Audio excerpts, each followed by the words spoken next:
Canadian and a proud member of the Orleans Rotary Club, I want to acknowledge the vital work Rotary clubs across Canada and internationally are doing to raise awareness of the importance of polio vaccination to protect every child from this devastating disease. It's a day to celebrate the many parents, professionals, and volunteers whose contribution make polio eradication achievable. And yesterday I also had the privilege of welcoming on the Hill 9 members of the Orleans Youth Council. Their passion and insights were truly inspiring, shaping engaging conversations that offer valuable perspectives. They share with me their heartfelt preoccupation regarding the conflict in the Middle East. It surely reinforced my belief in the power of youth engagement and reaffirmed our dedication to empowering them as not only the leaders of tomorrow, but the leaders of today. Merci, Monsieur le Président. The Honourable Member for Stormont, Dundas, South Glengarry. Mr. Speaker, it is with great pride that I rise today to celebrate the 75th anniversary of the Optimist Club of Cornwall. 75 years is not just a number. It is a testament to their longevity, their hard work, and dedication to our community. And I've had the pleasure to see it all firsthand. From Cornwall's Rib Fest to the Canada Day Breakfast to the Youth Achievement Awards to the toy drives and to organizing various youth sports leagues, this is just a small example of the great work the Optimists have been doing day in and day out. Recently, when we were cutting the ribbon on the new playground equipment at Optimist Park, the members were already sharing with me the next 2 or 3 projects they wanted to get underway. That just shows the energy and the dedication the Optimists have maintained in Cornwall for 75 years and counting. So to the members, to all the volunteers, the families, supporters, and donors, we say thank you, and we hope that same energy is able to continue for the next 75 years. Wonderful. Congratulations. The Honourable Member for Markham-Stouffville. Thank you, Mr. Speaker. Across Canada, there are phenomenal organizations advocating for and supporting people with disabilities. A great example in the developmental sector is Christian Horizons. Since 1965, they've helped people with disabilities accomplish their goals. I became familiar with their work as Ontario's Minister of Community and Social Services and met their CEO, Janet Noel-Adabale. They recently changed their name to Caris Disability Services. This new name will help people know that everyone belongs. Caris is one of many exceptional organizations in Canada's developmental sector, making a difference in people's lives. For decades, the sector has been advocating for a disability benefit to provide people with disabilities with greater financial security. Our government took action. In June, the Canada Disability Benefit Act received royal assent. We're working with the sector to co-design the benefit, and I'm hopeful it will make an important difference in the communities these extraordinary organizations serve. Thank you, Mr. Speaker. The Honourable Member for Vimy.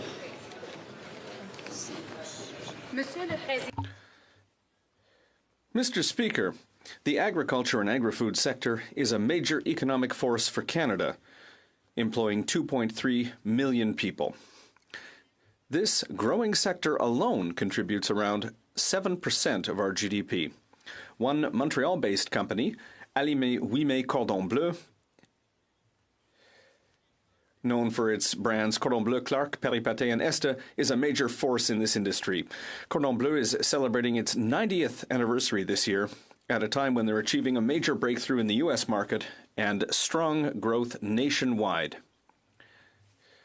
In addition to this success, Cordon Bleu has received a number of honors recently, having been recognized last spring as SME of the Year in Quebec at the Les Mercuriades Gala held by the Federation of Chambers of Commerce of Quebec. I congratulate and salute the leaders of Cordon Bleu who are here today and encourage all Canadians to continue supporting our dynamic agri-food businesses. Thank you, Mr. Speaker. The Honourable Member from Renfrew, Nipissing, Pembroke.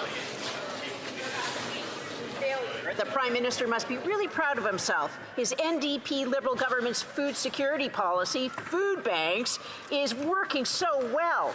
Visits to food banks are up 32% from March 22, a 78% increase from the same month in 2019, and winter is coming. Canadians are bearing the brunt of years of his blowing the bank and fueling inflation. How does this out-of-touch Prime Minister respond with the news that food bank usage is up he blames everyone else. It's not the fault of the farmers and grocers that carbon taxes drive up costs. It's not the fault of the truckers who deliver our food to the grocery stores. And it's certainly not the fault of Canadians who find after paying all the carbon taxes, there's nothing left to put food on the table. In a country endowed with as many natural resources as Canada, it's a disgrace that Canada needs food banks. The need for food banks is soaring. This Prime Minister is just not worth the cost.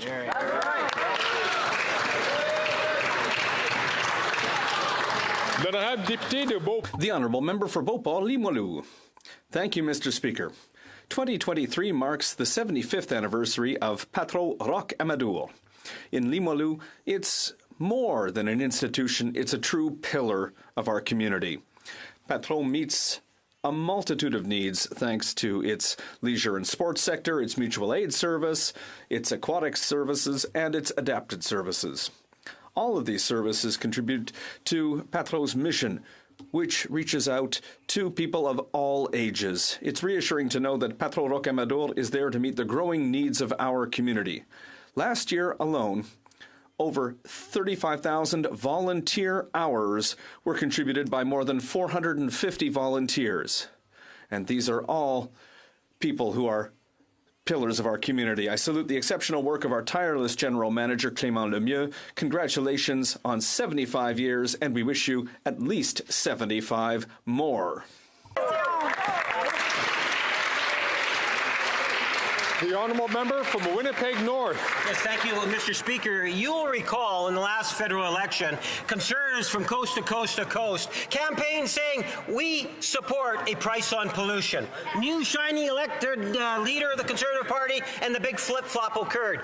Fast forward today, Mr. Speaker. Today we hear the Conservative Party doubling down. The Canada Infrastructure Bank, they say, is a bad idea. Talk about being reckless, Mr. Speaker. Talk about taking a risk with Canadians. Do you know there's over 46 projects today? We're talking about an investment of close to $28 billion. Two-thirds of that almost is through private or non-government of Canada funding, Mr. Speaker. They're putting at risk jobs. They're putting at risk good green jobs, Mr. Speaker. The future of many of our municipalities. My question to the leader of the Conservative Party, will he do the honourable thing and take another flip-flop and support the Canada Infrastructure Bank?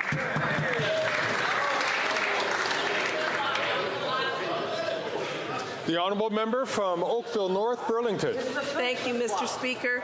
October is Women's History Month, and I want to highlight the brave feminists who fought for abortion access in our country and the women who were forced to give their children up for adoption in post-war Canada. Earlier this year, I read the book Looking for Jane by Heather Marshall. While the book is historical fiction, it includes real events, like the abortion caravan that descended on Parliament Hill in the 1970s and laid the groundwork for the removal of abortion in the criminal code. The book also shares the heartbreaking stories of unmarried women who were housed in so-called maternity homes and were forced to put their children up for adoption, the subject of a Senate study entitled The Shame is Ours.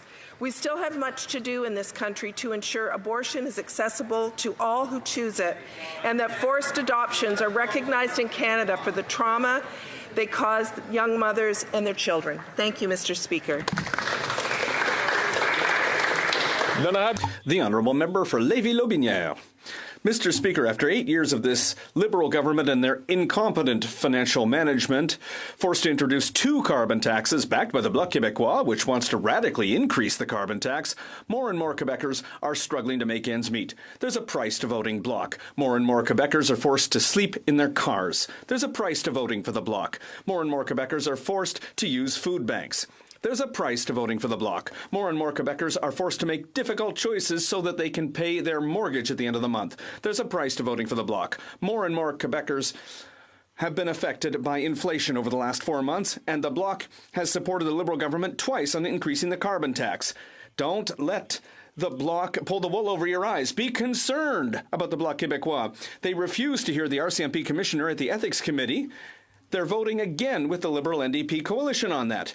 Quebecers want a chance to choose a new Prime Minister, but the Bloc is blocking the return of common sense.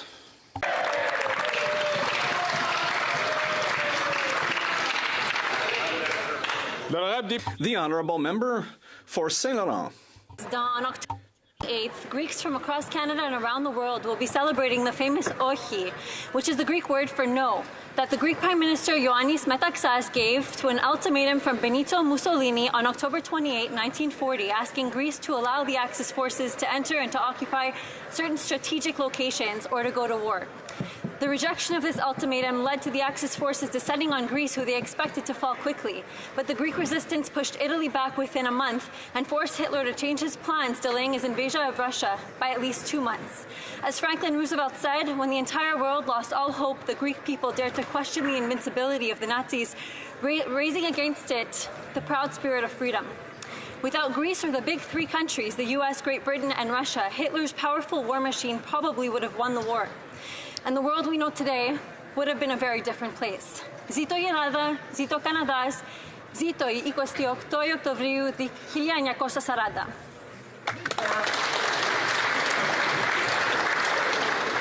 The honourable member from Prince George, Peace River, Northern Rockies. Thank you, Mr. Speaker. Carbon tax is causing the affordability issue in Yukon. First, the NDP Liberal government wanted to triple the carbon tax. Then they said that's not enough and brought in a second carbon tax. Both of these carbon taxes will increase 14 cents to 61 cents a litre, all supported by the Liberal MP for Yukon. Now, his NDP Liberal government will quadruple the carbon tax. Shameful. From Yukon Party leader Curry Dixon this week, Yukoners continue to grapple with the rising costs of living in Yukon, with often the highest rate of inflation in any jurisdiction in Canada. This year, the Liberals increased the carbon tax by 30%. This drives up the price of everything in Yukon, from construction to food and basic necessities. Yukoners cannot afford any more Liberal tax increases, and winter has arrived. After 8 years, Yukon knows this Prime Minister is not worth the cost. The honourable member from York Simcoe. Mr. Speaker, it's gotten so bad. When this Prime Minister stands up in question period to answer a question, he doesn't know whether to answer the question or say not guilty. Just this week, the Prime Minister directed his Liberal MPs and his NDP lackeys to shut down the Ethics Committee, right when the RCMP Commissioner was set to testify in the SNC-Lavalin affair. After 8 years, this NDP Liberal government is now covering up their cover-ups to protect a Prime Minister who's been charged with ethic violations on 5 different occasions. He's just not worth the cost. Canadians want common sense from their government, but all they're getting from the Liberals is concealment, mismanagement, and non-accountability. Canadians deserve the truth. Why did this Prime Minister order a shutdown of a parliamentary committee to cover up the potential criminality in the SNC-Lavalin affair?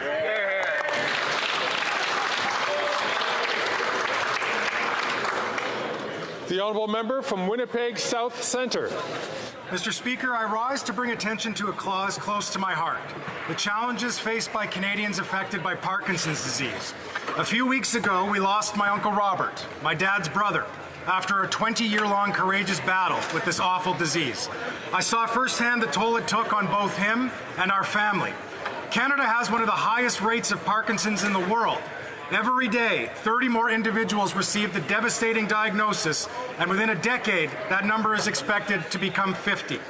Parkinson's is relentless, and with no known cure or disease-modifying therapies, proper support and services are critical.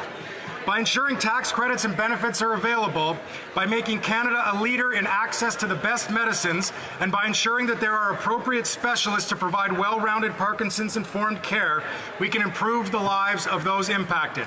This is not just a matter of health care, Mr. Speaker. It's a matter of compassion. Thank you to all of those who continue to advocate for this important cause.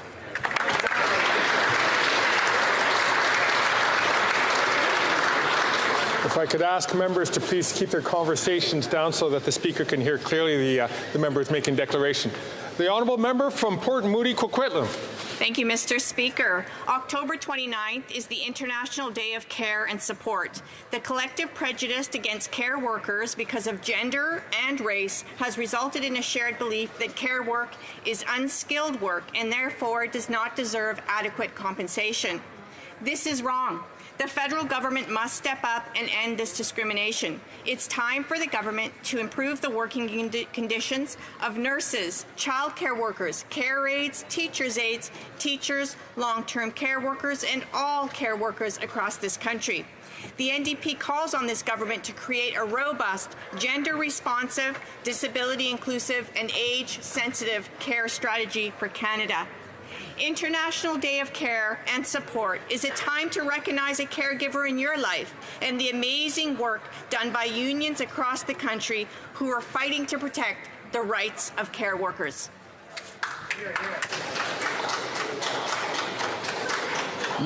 The Honourable Member for Terrebonne. Monsieur le Président, octubre es el mes de la herencia latinoamericana.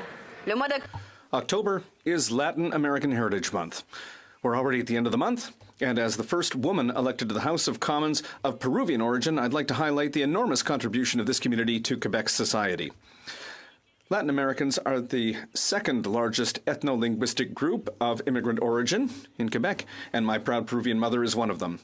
I grew up alongside a resilient, determined, and perseverant mother, and these are qualities that I attribute to the community as a whole and which contribute to their evolution and integration over the years in Quebec. The undeniable contribution of Latin Americans to our social fabric and culture, as well as their entrepreneurial spirit, enriches Quebec and contributes to its growth. I can't help but be proud to be both a Quebecer and of Peruvian origin, and underline the important contribution that the community makes to society. Latinoamericana.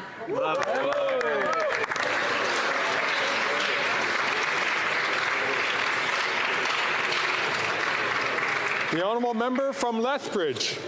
The Canadian press was forced to retract 3 erroneous statements. Now, surprise, surprise, it had to do with Conservatives, of course, that were wrongly attacked. It should also be noted that persistent legal action was required in order to finally get them to retract their misleading information.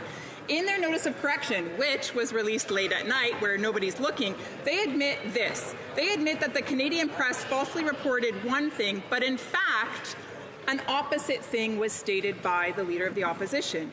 Then they go on to say that actually they falsely reported a second thing, but in fact the exact opposite is true. And then they go on to admit that they actually falsely reported a third thing in the same story, but in fact the exact opposite is true. 3 massive errors, not mini mistakes, absolute disregard for the truth. The Canadian press admits this, that it was deliberate 3 times. Why did it take legal action to finally get them to correct the record?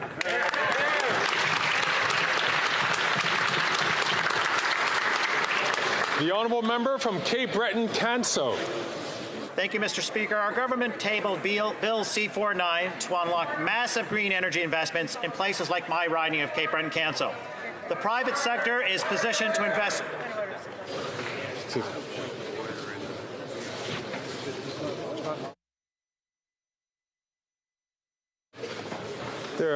I recognize the Honourable Whip, but normally there's not a point of order unless there's a technical problem.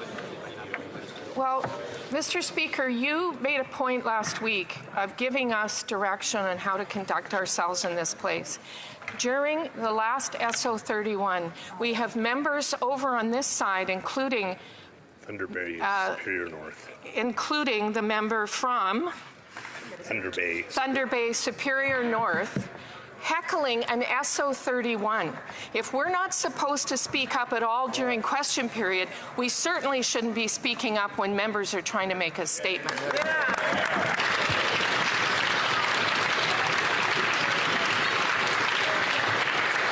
I thank the member for raising this issue. As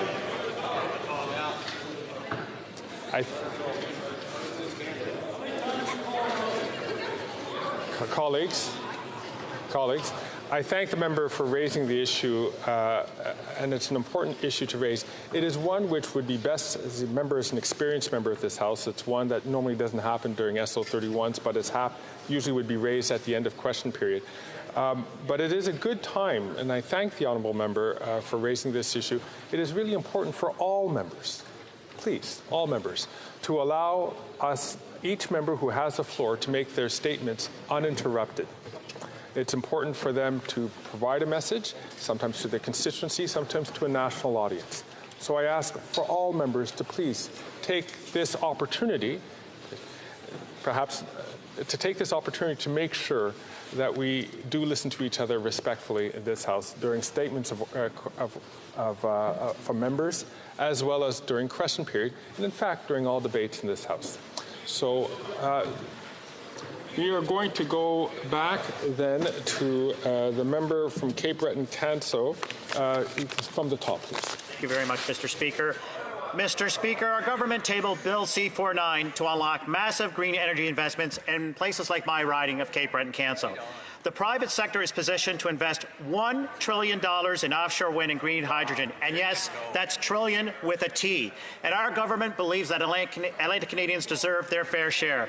So why are the Conservatives voting against the Atlantic Accord amendments when $1 trillion is on the line? We should all be working together here with industry leaders, with fishers, with Indigenous communities like Member 2 to start our green energy future now.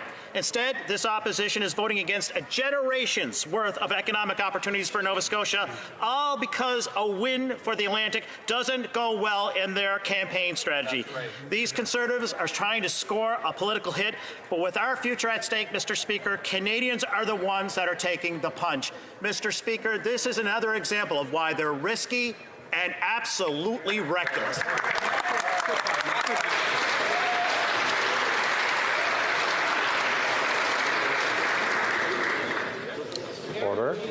Order. Questions orales, oral questions. The honourable member from Thornhill.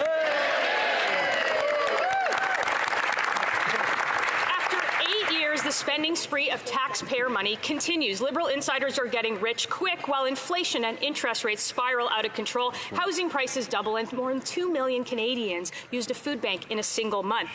We now know that the public safety minister's own department paid $17 million last year to the same companies that did no actual work and made millions off the Arrive scam app, even after concerns of corruption were flagged. I have a simple question for the minister. Why do shady, well-connected firms deserve $17 million of taxpayer money? The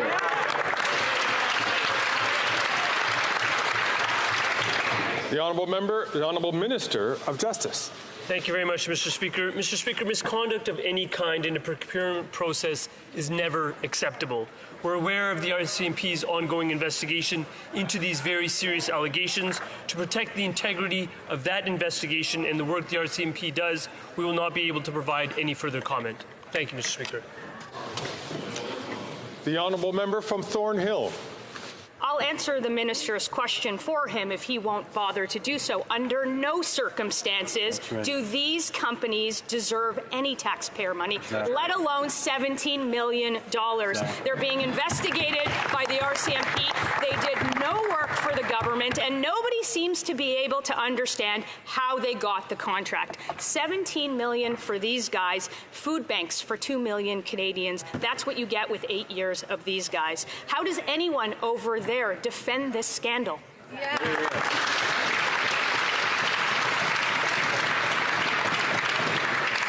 The honourable minister. Being raised by the member opposite is being addressed by the RCMP. As I said before in this House, we trust our law enforcement professionals to do their work and to do it independently. We will not be participating or commenting on their investigation. We know that it has been referred to them, and our professionals in our law enforcement system will do the work necessary to come to a conclusion. Thank you. The honourable member from Thornhill. Mr. Speaker, they are certainly keeping law enforcement busy in this country. $17 million to insiders, and Canadians are still going hungry. Almost 2 million people went to a food bank in a single month. That is the highest number ever recorded. But instead, Liberals are worried about helping their well-connected friends. They are not worth the cost, and they are certainly not worth the corruption. So when will these Liberals and their NDP enablers stop helping insiders get rich and start helping Canadians put food on their table and keep a roof over their heads?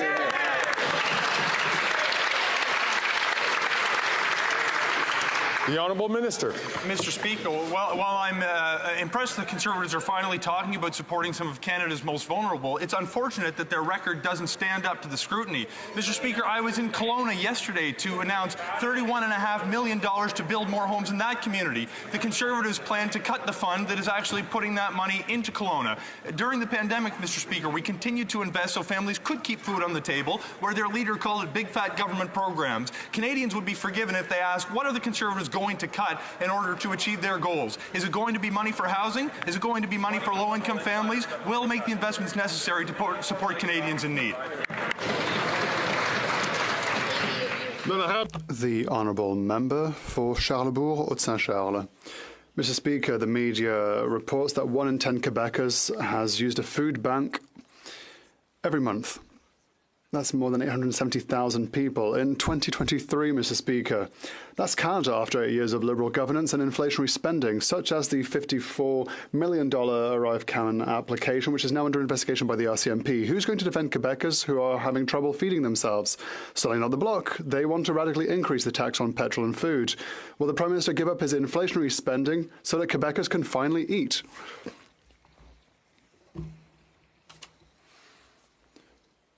The Honourable Minister for Justice. Thank you very much for the question, Mr. Speaker.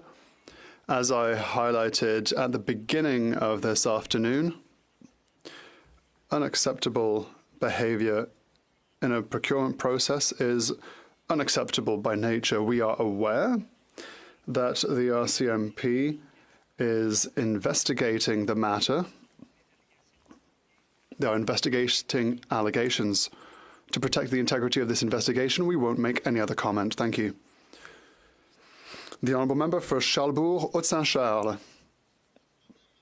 Another big problem, Mr. Speaker. A NANOS survey reveals that 28% of mortgage holders in Quebec will have to renew their contract within the next year and a half. Of these, 79% say they are concerned about this imminent renewal.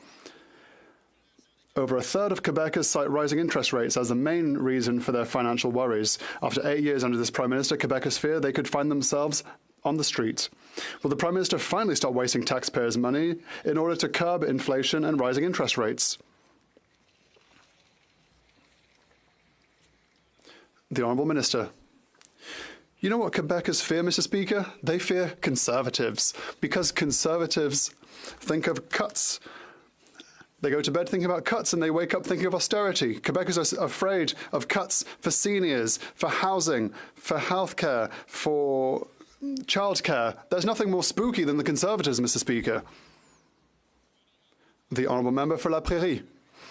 Mr. Speaker, Radio-Canada has learned that the federal government is considering reviewing its immigration thresholds in 2026 because of the housing crisis. Finally, Mr. Speaker, finally the Liberals have come to understand that there is a limit to accepting families, knowing that we won't be even able to house them. Except, Mr. Speaker, the housing crisis isn't in 2026, it's right now. And the Liberals are going to increase thresholds in 2024 and 2025. Will the government finally be responsible and re-examine its thresholds starting in 2024? The Honourable Minister. Mr. Speaker, it's possible to welcome new arrivals and build housing at the same time. I have good news for my colleagues. We have signed an agreement with the province of Quebec to build housing units in Quebec. That we continue to embrace newcomers. They are key to our economic growth. They are key to our healthcare system, and we can build homes for Canadians at the same time. That is precisely what we will do. I hope my colleague will join me in this effort. The Honourable Member for La Prairie. Mr. Speaker, the government must review its thresholds as of 2024. Above all, it must review them in cooperation with Quebec and other provinces. The Liberals are still plotting behind closed doors at the moment. They are right to be concerned about housing capacity, of course. But they have, for healthcare, education, franchisation, transport, infrastructure, that's a provincial matter, a Quebec matter. Will the government ask provinces and consult them and adjust its thresholds in consequence? The Honourable Minister for Immigration. First of all, Mr. Speaker, as a Quebecer, I have my opinions on immigration. I'm pro-immigration. We'll have a lot of time to speak about it on the 1st of November. We need immigrants in Canada. We need to build housing. We need 100,000 people in construction jobs. For that, we need immigration.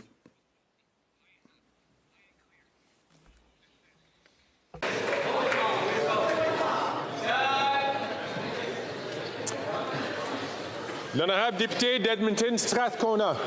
Mr. Speaker, people need affordable homes now. Canadians are exhausted with Conservative and Liberal governments making big announcements while families cannot afford a home. Tens of thousands are on waiting lists. They're sleeping in their cars, in tents, in sleeping bags on the street in Edmonton, and it is snowing and freezing today.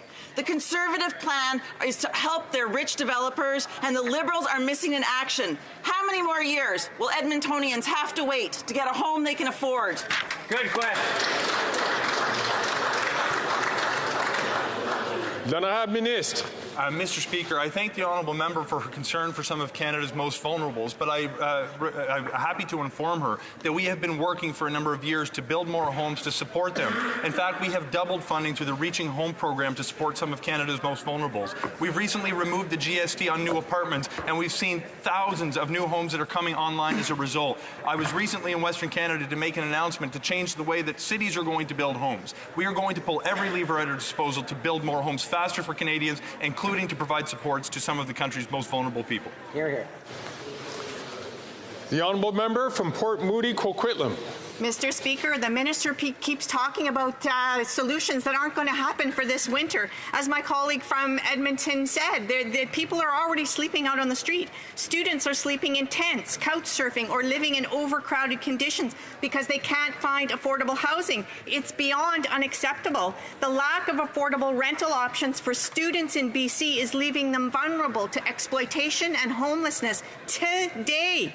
But the Liberals and the Conservatives are too busy blaming each other and other levels of government instead of getting to work. When will this government invest in affordable and safe student housing for today?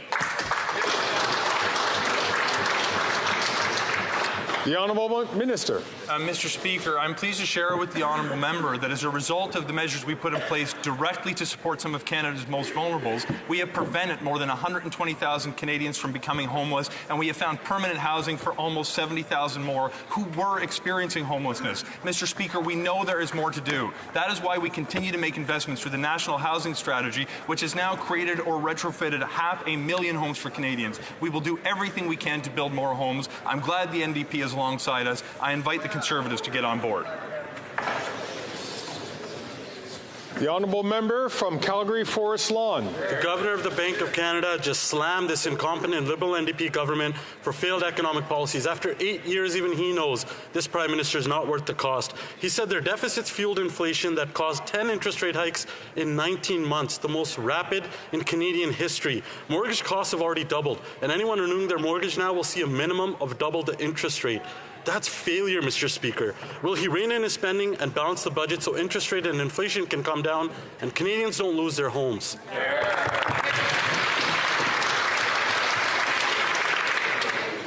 The Honourable Parliamentary Secretary. Mr. Speaker, our government is laser focused on ensuring inflation can stabilize and interest rates can come down. We're doing it with a fiscally responsible plan, one that's seen inflation come down from its peak at 8.1% in June of 2022. It's also a pillar that our AAA credit rating has been reaffirmed. The Conservative leader's plan is to fire the Bank of Canada governor and attack the independence of our institutions. How is that on earth? How is that going to impact and help Canadians?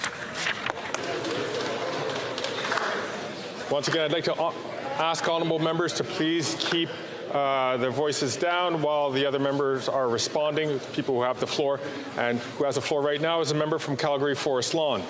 If responsible is adding more debt than every government before them combined, I'd hate to see what the Prime Minister on a bender looks like. Robert Aslan, former Liberal advisor to to the Prime Minister, admitted today at Finance Committee Liberal NDP spending is working against the Bank of Canada. Even the Governor of the Bank of Canada said government spending is making his job harder and is not helpful. While this Prime Minister has a tiff with the Bank Governor, Canadians and their homes are caught in the crossfire. After 8 years, he's not worth the cost. Will he finally rein in the spending so interest rates and inflation can come down and Canadians don't have to lose their homes?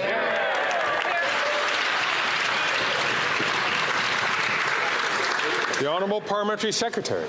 Mr. Speaker, we believe in the independence of our institution. The Bank of Canada pursues an independent monetary policy that is best suited to Canada's economic circumstances. Keeping these institutions free from political interference isn't a matter of principle. It's a matter of protecting Canadians' livelihoods, their businesses, and our economy. Canada's AAA credit rating was reaffirmed last month, and Canada still has the lowest debt to GDP ratio in the G7. The Conservatives can keep fear-mongering all they want. Canadians expect better, and they deserve better. Yeah. Ooh.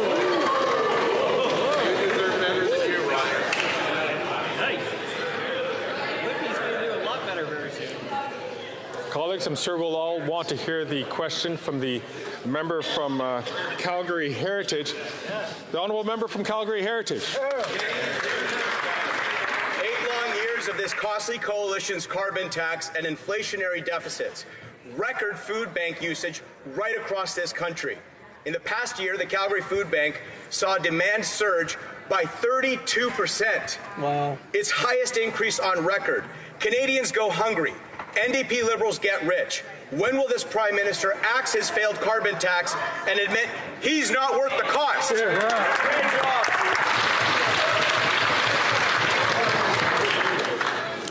The Honourable Minister.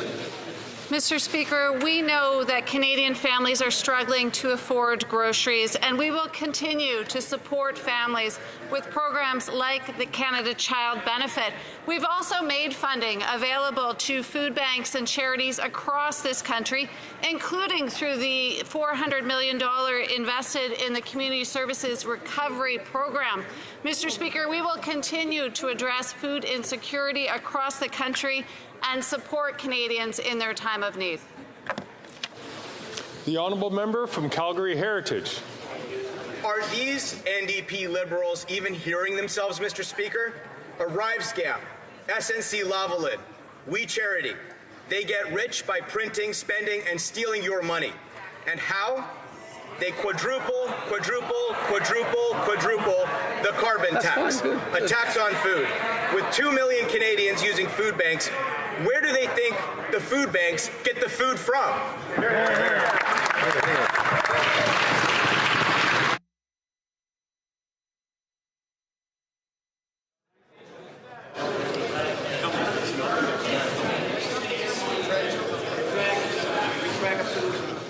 I do ask members to please be mindful of the language which they employ to making sure that there are not disruptive statements in the House. The Honourable Minister. Mr. Speaker, we value the role that farmers play in this country providing food for our tables. But what's interesting, Mr. Speaker, and if we want to talk about making sure that life is affordable for Albertans and Canadians for the long term, where is that member of Parliament from the Conservative Party? Where are his 29 colleagues when it comes to protecting and preserving the Canada Pension Plan? I can tell you where they are, Mr. Speaker, simply not on the job. Now we have the Ontario Finance Minister concerned about this. We're going to have a special meeting over this. Albertans want to stay in the CPP. Where are the Conservative MPs? Silent and absent on the job.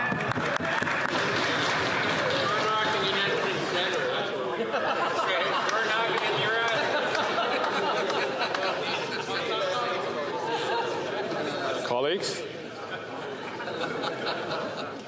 The Honourable Member from Kamloops, Thompson Caribou. Mr. Speaker, after 8 years of this costly coalition, we hear things like this from the Vancouver Food Bank. Quote, "We see parents who are skipping meals so their children can eat. We see people who haven't eaten in days. We see seniors who haven't had produce in months, end quote. In my hometown of Kamloops, Mr. Speaker, 225 children per week are getting community food support 3 times a day. When will this NDP Liberal government wake up and recognize that they are sending Canadians to the food bank in unprecedented numbers?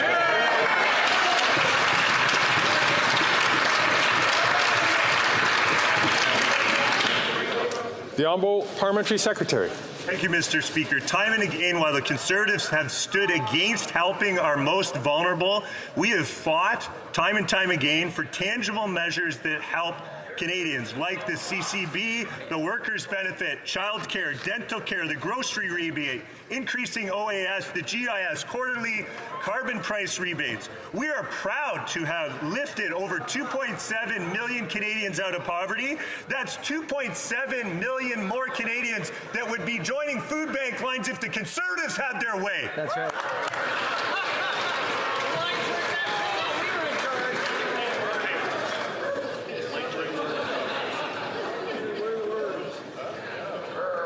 The Honourable Member from Kamloops, Thompson Caribou. Mr. Speaker, isn't this the member that told Canadians that carbon taxes would be painful? Mr. Speaker, we have to remember that this Liberal NDP government wants to quadruple the carbon tax from 14 to 61 cents a litre. They have had 8 years to get it right, and they got it wrong, and wrong, Mr. Speaker. I worry that this Christmas we won't be giving toys. People will be getting canned food. This Prime Minister is not worth the cost. Will this NDP Liberal government end their costly inflation and carbon tax increases?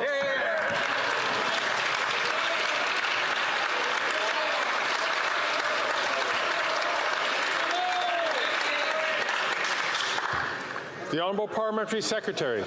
Mr. Speaker, I think Canadians are wising up to the fact that the Conservatives would cut programs for some of the most vulnerable Canadians in our communities. Our government has put in place that have lifted almost 500,000 kids out of poverty, that have reduced childcare fees by 50%, saving families hundreds of dollars per month, to name just 2. Canadians also know that the Conservatives won't step up to fight climate change, would reverse course, make pollution free again, drive up emissions with reckless abandon. So let me ask the Conservatives a question. When will these slash and burn Conservatives realize that their reckless behavior puts the future of Canadian families and our planet at risk?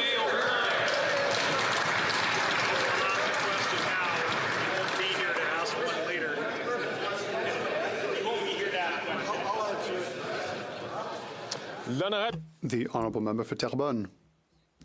Mr. Speaker, 250,000 businesses are threatened with bankruptcy as early as 2024 if the federal government does not act. That is the warning signal sent out on Friday by all the premiers of Quebec, the provinces and the territories. They are all calling for the repayment of emergency account loans to be deferred for a year with no loss of subsidy.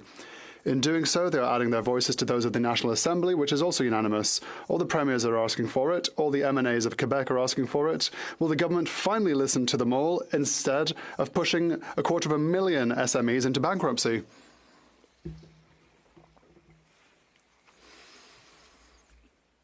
The Honourable Minister. Mr. Speaker, thank you to my colleague for her question.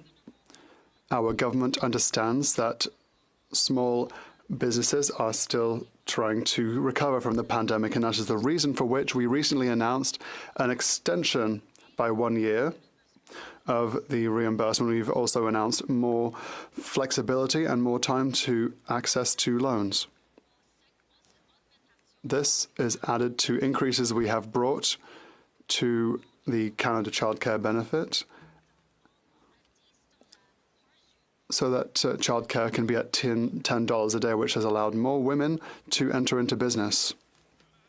The Honourable Member for Terrebonne. Mr. Speaker, the government is simply out of touch with the plight of entrepreneurs. And that is probably because no matter how much it talks to them, it does not listen. It is handing over all the problems with emergency account loans to the financial institutions of our country. It does not examine SME files on a case-by-case basis, as it does during tax season. It is not making payment arrangements. It is leaving businesses alone to deal with their concerns. The first step of the government wants to help them is dialogue. Will it open a direct communication channel with SMEs that want to talk about the emergency account?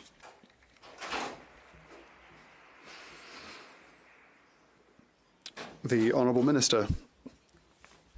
Mr. Speaker, we will continue to be here for SMEs.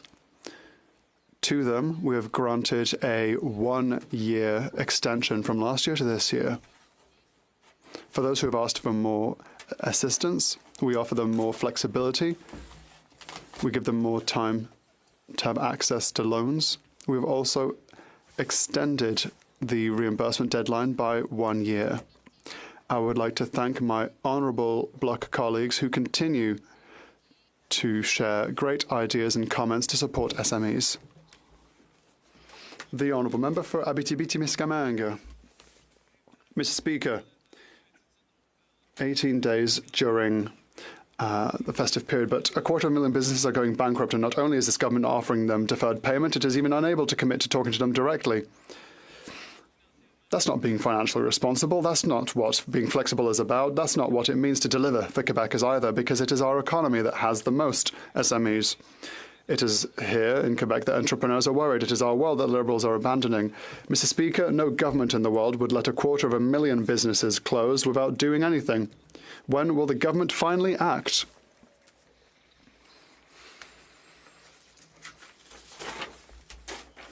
The Honourable Minister. Thank you, Mr. Speaker, and I agree with my colleague on the fact that, yes, there are many thousands of businesses and SMEs in Quebec, and we have always been here for them. We are still here for them today, and we will continue to be here for them tomorrow. The measures that we have implemented are flexible, they are responsible, and they will accompany businesses so that they may reimburse their loans. Mr. Speaker, we will continue to help businesses in Quebec as we do every single day. L'honorable député d'Oxford. Mr. Speaker, after 8 years of this Liberal NDP government, life cost more. Stephanie, a single mother in Woodstock, worked a full-time job, but after paying her monthly bills, was left with only $9 for food. $9. Both carbon taxes have added 14 cents on a litre. But now this government wants to quadruple the carbon tax, adding an additional 61 cents to a litre. The Prime Minister is not worth the cost. Will this Prime Minister accept that by adding a carbon tax, he's forcing Canadians to choose between heating and eating? Hear, hear. Hear, hear.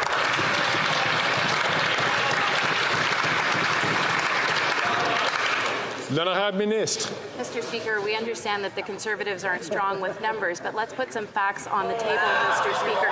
When it comes to supporting Canadian families, this government has been there at every step along the way. When it was the Canada Child Benefit that puts thousands of dollars each year in the pockets of families like the ones he's talking about in Woodstock, or perhaps the 50% reduction in childcare fees that are going to ensure that that family saves another thousands of dollars each year. Mr. Speaker, we have been there for Canadians. We're there for them to make sure they have money in their pockets, but also that they can fight climate change and protect their children for the future. Thank you, Mr. Speaker.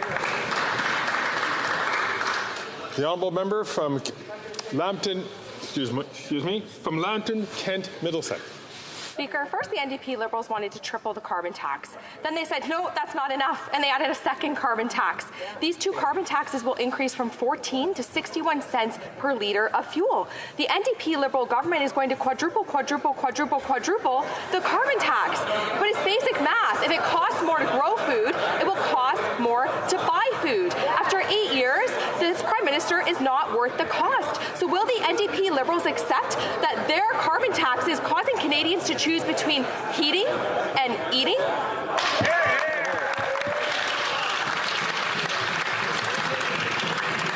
Again, I'm going to ask all members, please, to listen quietly to the question which is being put by the member who has the floor, as well as to the answers by the member who has the floor to respond. The Honourable Minister. Thank you, Mr. Speaker. Setting aside for a second the la-la land math that the Conservative Party is using on this issue, let's hear what the expert have to say about our plan to fight climate change.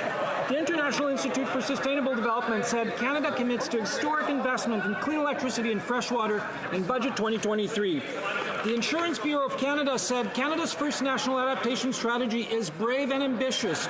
No other country has proposed such a comprehensive suite of adaptation targets. Environmental Defence said new data released by the government demonstrate the climate policy has delivered real greenhouse gas emissions reduction, bringing Canada one step closer to our target.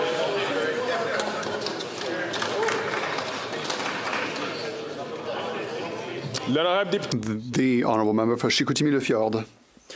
Mr. Speaker, after 8 years of this government, 1 Quebecer in 10 has to resort to food banks every single month. In my riding, Moisson-Saguenay-Lac-Saint-Jean, a food bank saw a 58% increase over the previous year. At a time when our citizens can no longer feed themselves because of inflation and high taxes, the Bloc is now siding with the Liberals on Carbon Tax 2.0, which applies to Quebec. A vote for Bloc is very expensive. Will the Liberals and the Bloc show some common sense and abolish the carbon tax?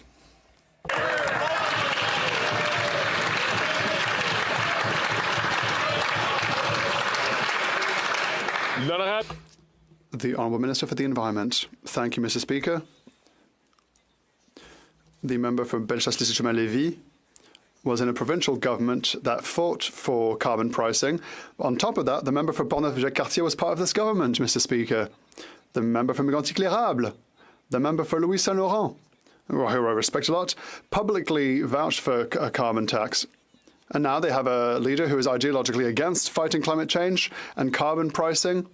Now they change their opinion.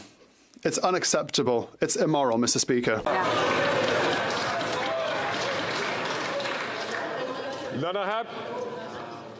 L'honorable député de Courtenay-Alberni. Mr. Speaker, the Conservatives' for-profit pet project Phoenix Pay System was supposed to save over $80 million. Instead, it's cost over $2 billion and doesn't even work. This has hurt workers like Tina in my riding, a dedicated public servant for 30 years who's been missing pay for years. And the Liberals are prioritizing going after workers who were overpaid instead of workers they owe money to. When will the Liberal government start putting workers like Tina, who are owed what they've earned, first? Hear, hear.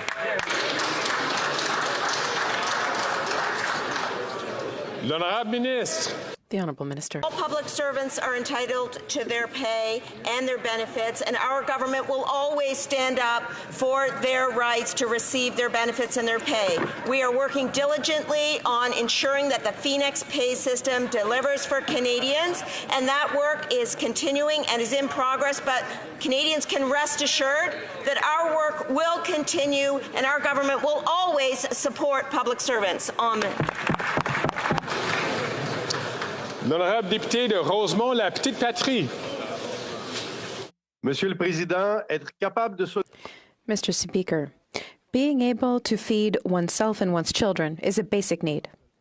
But thousands of people are no longer able to do so. Every month, 872,000 Quebecers need food banks. That's 1 out of 10 people. The weakness of the Minister of Industry is pathetic. Begging for prices to stabilize doesn't work. That's why the NDP is bringing grocery chain CEOs before MPs to hold them to account. Will the Liberals force grocery stores to act, or will they just continue to hope and pray? L'honorable présidente du Conseil du Trésor. The Honourable President of the Treasury Board. Our government works every day for Canadians to deal with the issue of affordability and costs at grocery stores. We have been looking at decisions made by grocery chains, including the commitment to freeze prices and to grant rebates on basic food items. We also offer support to consumers' defense organizations to help them fight practices. Thank you. The honourable member from Kings Hants. Thank you, Mr. Speaker. My constituents in Kings Hants expect government to walk a line between helping to support Canadians with important programming that matters to them, but also being fiscally responsible. The President of the Treasury Board announced that this government would be examining ways to reduce departmental spending without compromising important programs that matter for Canadians. Can the Minister provide an update to this House on Canada's fiscal position and the work that the government is doing to find efficiencies in delivering important important programs to Canadians. Thank you, Mr. Speaker. The Honourable President of the Treasury Board. Mr. Speaker, I thank my honourable colleague who represents the town in which I was born. This week I tabled the year's public accounts for the Government of Canada to help Canadians better understand how taxpayer dollars are spent. These documents show, Mr. Speaker, that we decreased the deficit by 33% when compared to the projection in Budget 2022, and we did so without cutting supports for Canadians like the opposition plans to do.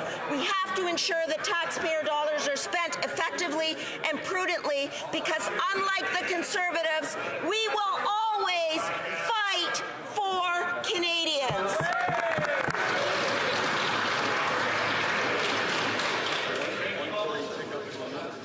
The Honourable Member from St. Albert, Edmonton. Mr. Speaker, after 8 years, this NDP Liberal government isn't worth the cost or the corruption. The RCMP criminal investigation into the Prime Minister's wrongdoing during the SNC Lavalin scandal was thwarted after the Prime Minister hid behind Cabinet confidence and refused to turn over documents. On Monday, he doubled down on his cover-up, ordering NDP and Liberal MPs to block the Commissioner of the RCMP from testifying about his obstruction. A simple question: what does the Prime Minister have to hide? Hear, hear, hear.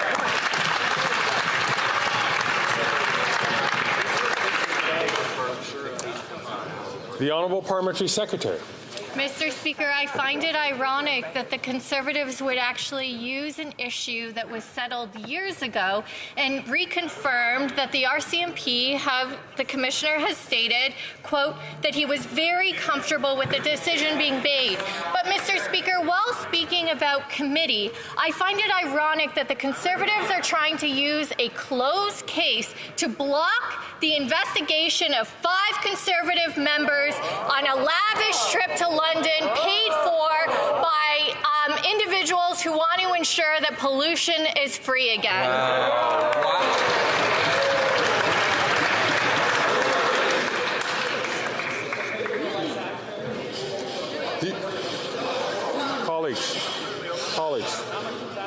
Colleagues, I please encourage you to listen to your wits. The Honourable Member from St. Albert, Edmonton. Mr. Speaker, with this Prime Minister, it's corruption and cover-up all the time. This is a Prime Minister who obstructed justice to protect SNC, who fired his Attorney General after she spoke truth to power, who obstructed a criminal investigation into his potential criminal wrongdoing, and who has now silenced the RCMP Commissioner from testifying at committee about his obstruction. Again, if the Prime Minister has nothing to hide, then why won't he let the Commissioner speak at committee and testify?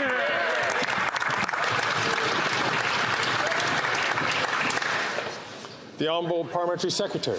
Mr. Speaker, the fact remains Conservatives had 26 opportunities to bring in the RCMP and bring forward a motion. But what I find interesting is, why are the Conservatives hiding the investigation or the study that members would like to have in regards to their lavish travel to London by lobbyists who would like to make pollution free again? $1,800 worth of champagne, a Savoy restaurant, $1,000 for a 3-course lunch, Mr. Speaker, $1,200 at an oyster bar, Mr. Speaker. Perhaps the Conservatives should realize the hypocrisy in terms of...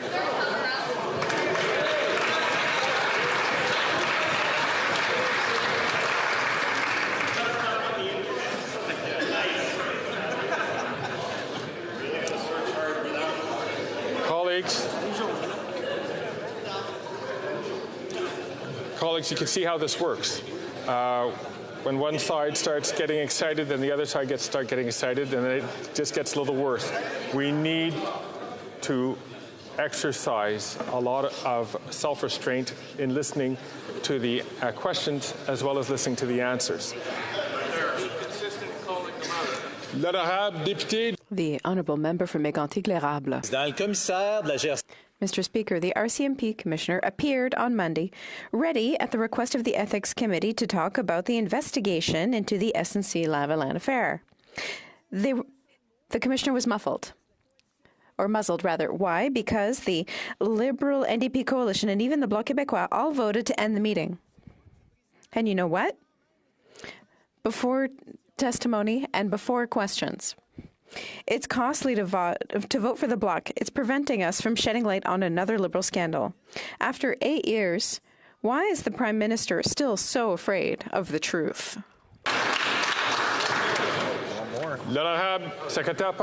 The Honourable Parliamentary Secretary. The Champagne Conservatives should take a long, hard look in the mirror when they are using a situation that the Commissioner himself has said is closed in a way to obstruct committee from looking into the spending of a lavish trip for 5 Conservative members paid for by lobbyists who want to make pollution free again. Mr. Speaker, we want to look into the porterhouse steaks that were consumed, the Chateaubriand, the Scottish smoked salmon, $1,800 worth of champagne. Mr. Speaker, the Conservatives have a lot to hide, it seems.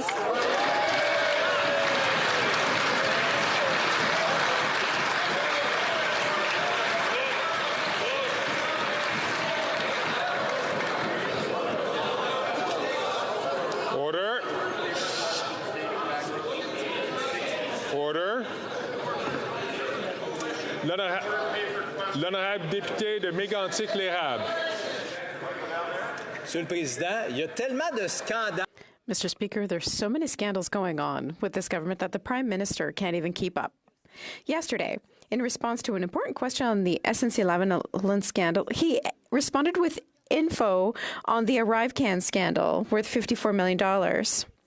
After 8 years of scandal, ethical breaches, and division by this Liberal government, why should Canadians continue to trust a government which paid a 2-person firm, GC Strategies, $11 million to develop the ArriveCan application when this company didn't even have the computer skills to do it? Will the Prime Minister admit he's not worth the cost? The Honourable Parliamentary Secretary. Mr. Speaker, it seems the Conservatives are trying to pivot once again from the fact that these Champagne Conservatives are trying to obstruct committee from looking into lobbyists paying for a lavish trip to London, England for 5 Conservative members while they dined on an $1,200 oyster bar, $1,000 for a 3-course lunch, Mr. Speaker. The Conservatives seem to want to distract and hide from the scandals coming from their champagne taste. You'll get invited next time.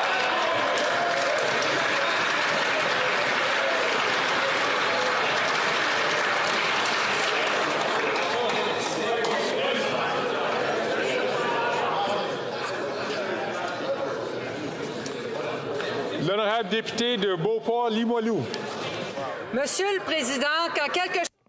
Mr. Speaker, when something is not broken, it's better not to try and fix it. But that's exactly what the federal government did when it entrusted public servants' health insurance to Canada Life. 4 months later, people aren't getting their medication reimbursed. They're being denied claims for care that's covered. They're being treated like numbers at customer service. That's why the union is talking about people being hospitalized because they can't pay for their care. It's another Phoenix-style fiasco. What's the minister doing to force Canada Life to act?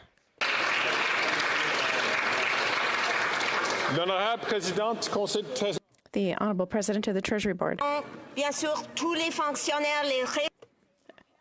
Of course, every public servant should be treated like a person and offered support to access their benefits. There's no question. Wait times for Canada Life's call center are unacceptable. I've spoken with Canada Life's leadership. I highlighted these concerns, and I said once again that it's unacceptable. We are continuing to make sure that people can access their benefits. Thank you. Monsieur le Président, déjà le mois dernier... Mr. Speaker, last month, the minister said just as she did today, that she expressed her concerns several times to Canada Life, but we're well beyond expressing concerns when there are public servants who are looking for a second job to pay for their own care.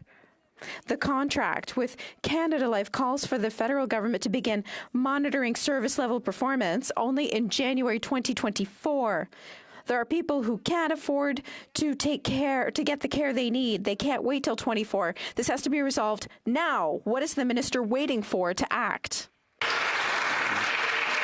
The Honourable President of the Treasury Board. More than 99% of members have registered with Canada Life. Canada Life set up escalation processes for urgent situations. The public service healthcare system is one of the most important healthcare programs in Canada, and we continue to work with Canada Life to make sure that everyone can access their benefits. Thank you. The honourable member from Banff Airdrie. Remembrance Day ceremonies in Halifax have had to move out this year because a tent city has undertaken its usual grounds. After 8 years of this Liberal government, things are so broken in Canada that the housing crisis that is uprooting Canadians has now also uprooted at least one city's Remembrance Day ceremony from its own home. People can't afford homes, and now they can't even properly honor our veterans. Will this Prime Minister finally admit that after 8 years, he has no plan to fix what he's broken and that he's just not worth the cost?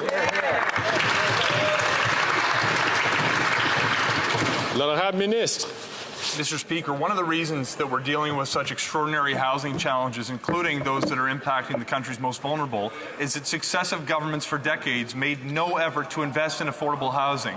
For the entire decade the Honourable Member's party was in power, they did nothing to build housing for low-income Canadians. In fact, Mr. Speaker, we've changed that over the last number of years. Specifically to address homelessness, which is a crisis for those experiencing it, we doubled support through the Reaching Home program. That member voted against it, so I cannot accept criticisms from him was he does everything to get in the way of the supports that would help the very people that form the subject of his question.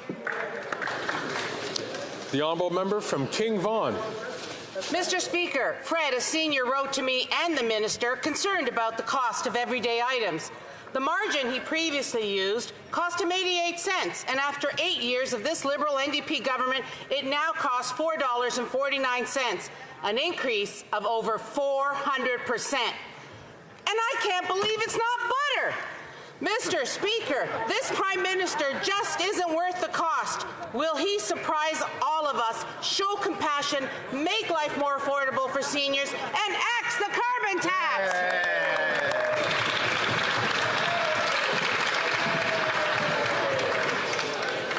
The Honourable Minister. Mr. Speaker, one of the things that seniors rely upon is the CPP, and the Leader of the Opposition claimed yesterday that the Conservatives have always defended the CPP. But he opposed our government's improvements to the CPP. He called the CPP an increased burden of government. In fact, one of his very first speeches as an MP was an attack on the CPP. He said, and I quote, "If I could invest the premiums I'm forced to pay into the CPP myself, I'd get a much higher rate of return," end quote. In what? Bitcoin. No wonder it took him a month to answer Conservative attacks on the CPP, Mr. Speaker.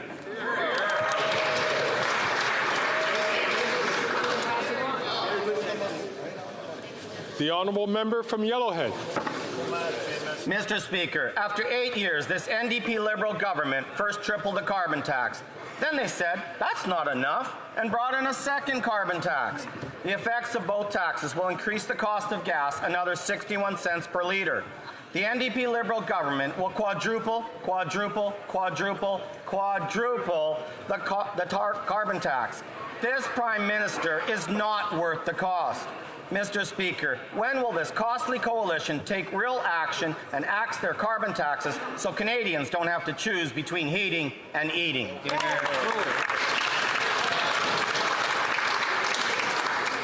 The Honourable Minister. Mr. Speaker, I thank the Honourable Member for the question, and I can tell you what is flooding my inbox right now, Mr. Speaker, is anxiety among seniors and young people who are all paying into the CPP with the express anxiety that that CPP will be there for them in their retirement, Mr. Speaker, and that Member of Parliament and his 29 Conservative colleagues have a responsibility to respond to 94% of Albertans who want Canada Pension Plan secured. Their reckless approach is simply not worth the risk. L'honorable député de Madawaska-Restigouche.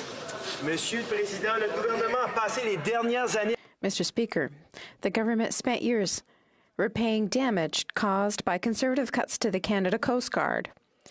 Cuts that our communities have not forgotten. Can the Minister of Fisheries, Oceans, and the Canadian Coast Guard provide an update on our recent investments into this life-saving institution?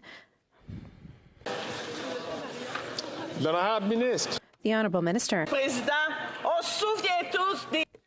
We all remember the 9 years under Harper when the Conservatives closed Canada Coast Guard stations. Unforgivable and irresponsible.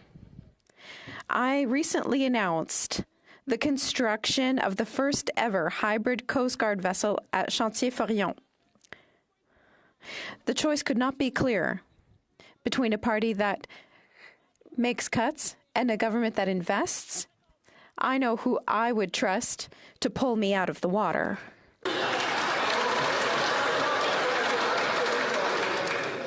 The honourable member from Coast of Bays, Central and Notre Dame. After 8 years, this Liberal NDP government is going to quadruple the carbon tax. Higher fuel tax cause higher food prices. As a result, there's a 78% increase in food bank usage since before the pandemic in Newfoundland and Labrador. A heartbreaking 1/3 of these are children. For folks back home, this Prime Minister is just not worth the cost.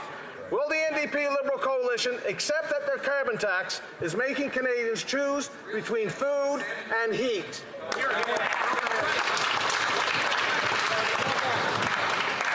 L'honorable ministre. Mr. Speaker, I want to talk for a second again about the CPP because, you know, as a new MP, the Leader of the Opposition claimed he could get a much higher return than the CPP Investment Board. So I invite him to drop off his resume at 1 Queen Street East in Toronto and pitch them his ideas on crypto. Mr. Speaker, I am glad that the Leader of the Opposition finally listened to Canadians, said something that his Conservative colleagues attacked: the CPP. On this side of the House, we have put more money into the pockets of seniors. We have returned the age of retirement to 65, and we will always defend the CPP.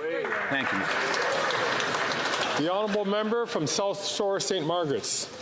They may think they do that, but they voted 24 times to increase the price of everything on everyone. Good point. This Liberal NDP government's plan to triple the carbon taxes on Nova Scotia apparently isn't hurting enough.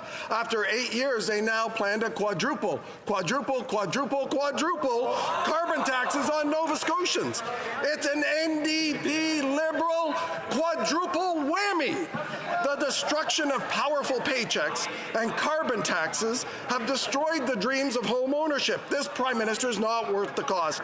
Will the Liberals admit their carbon taxes are making Canadians choose between heating, eating, and owning a home? Let's get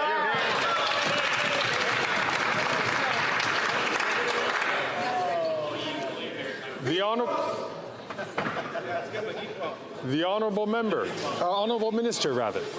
Mr. Speaker, it's absolutely clear when it comes to supporting the people in our home province of Nova Scotia, the solutions lie on this side of the House. Here, here. I remember attending a ceremony in that member's riding when we shared details of a $300 million project that's going to be creating jobs at the Michelin Plan in his riding. Mr. Speaker, from the time I arrived in this House, we have been advancing measures that are putting more money in the pockets of our constituents in Nova Scotia. We ended the practice of sending childcare checks to millionaires to put more money in the pockets of ordinary people. We continue to advance measures to protect seniors' pensions, and now we're putting measures on the table that are going to build more homes at prices that ordinary people can afford. That member and his caucus colleagues vote against it every single time.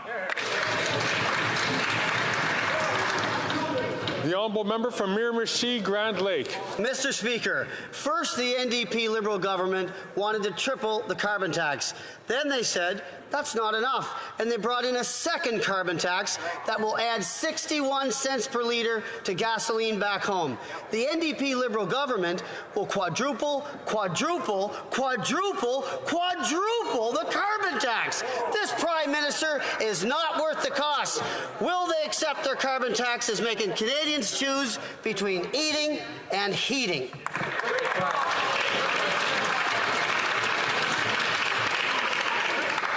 L'honorable ministre de l'Environnement. The Honourable Minister for the Environment. I think what Canadian wants is to be part of a 21st century planet that is livable for everyone, and when people can have good-paying jobs. Just so happened, Mr. Speaker, that the International Energy Agency published their latest report 2 days ago, which shows that global oil consumption will peak in 2025. Global emissions will peak this year, Mr. Speaker, and that investment in clean technologies have doubled in the last 10 years. This is where the future lies. This is where we're working to bring Canada and Canadians. Unfortunately, the Conservatives are standing in the way. The honourable member from Cloverdale, Langley City. Thank you, Mr. Speaker. Mr. Speaker, farmers and ranchers in Western Canada have been rocked by natural disasters over the past few years, and this year was no different. From floods and hail to drought and fires, Western Canadian producers have faced a number of challenges this growing season and need support. These men and women grow and produce our food, and they're forward-thinking and innovative leaders in our communities. While the Conservatives continue to deny and ignore the realities of climate change, can our minister please update this House on how the government is supporting Western Canadian farmers and ranchers through these challenging times? Thank you. The Honourable Minister. Mr. Speaker, I thank my honourable colleague from Cloverdale, Langley City for his question. There's no doubt over the last few years has been tough on Western Canadian farmers, and being a farmer myself, I know bad years can have a negative effect on the bottom line and your mental health. Last week we announced $219 million of federal funding to support our Western Canadian farmers with costs related to drought conditions and wildfires. Mr. Speaker, we have and will continue to make sure we stand with our Canadian farmers and ranchers. Thank you, Mr. Speaker. L'honorable député de Skeena, Bulkley Valley. Mr. Speaker, last week, a British member of Parliament who traveled to Canada was detained 3 times and interrogated by Air Canada personnel. He said he was told it was because his name was Mohammed. Now, sadly, this is reflective of the travel experiences of far too many racialized people. Air Canada says that they followed every single protocol. Is this true? And if not, what is the minister doing to ensure this never happens to anyone ever again?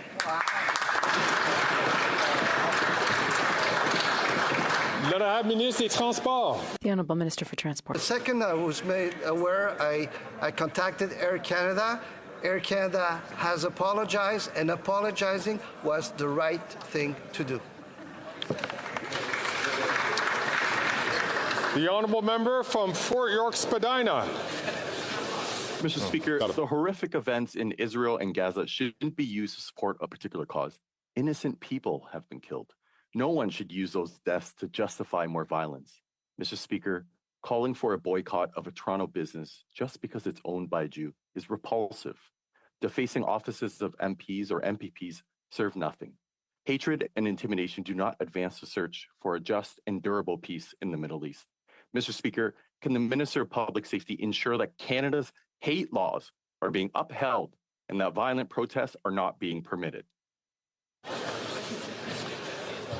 The Honourable Minister for Justice. Mr. Speaker, what we're seeing in the wake of the violence in the Middle East manifesting in this country in terms of divisions, in terms of intolerance, in terms of active hatred, is repulsive, and it is frankly un-Canadian. I agree completely with the member who just raised the question that these are things that we must all stand against. Incidents of anti-Semitism, Islamophobia, and intolerance towards one another are not what we stand for as a people, nor as a parliament. We are convicted now more than ever in our belief that combating hatred is a task for all of us, one in which we must stand united and which we must pursue with vigor. Thank you.